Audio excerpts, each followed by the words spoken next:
चंदन रोली रक्षा बंधन रखनी थाल सजाई। चंदन रोली रक्षा बंधन रखनी थाल सजाई। रहिया देखत साँझ हो गईले तबो न अइले भाई। राखी के कर बंधाई कहाँ तो बड़ाए भाई। राखी के कर बंधाई कहाँ तो बड़ाए भाई।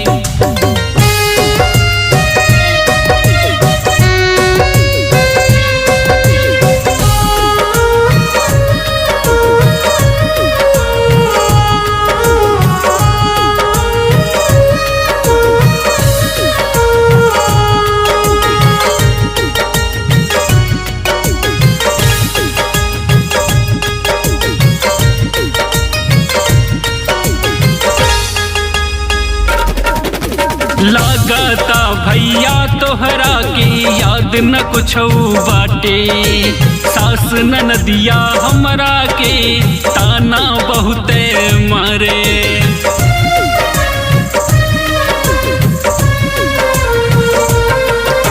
लागता भैया तोहरा के याद न कुछ बाटे। सास ननदिया हमरा के ताना बहुते मारे।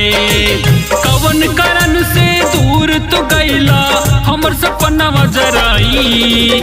रहिया देखत सांझ हो गईले तबो न अइले भाई। राखी के कर बंधाई कहाँ तू बड़ाए भाई।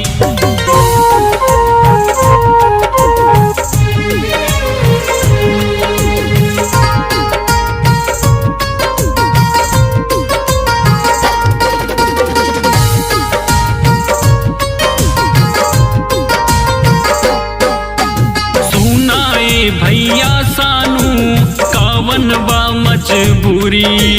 रक्षा बंधन के दिनवा कैला तू हमसे दूरी।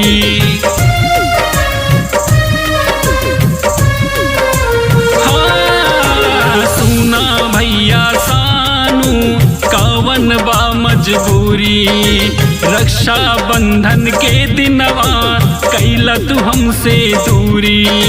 राइटर अलगे से छछनत हुई है लइके सू निकलाई।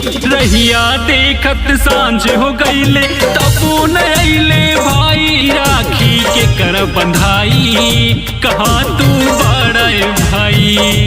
राखी के कर बंधाई कहाँ तू बड़ाए भाई।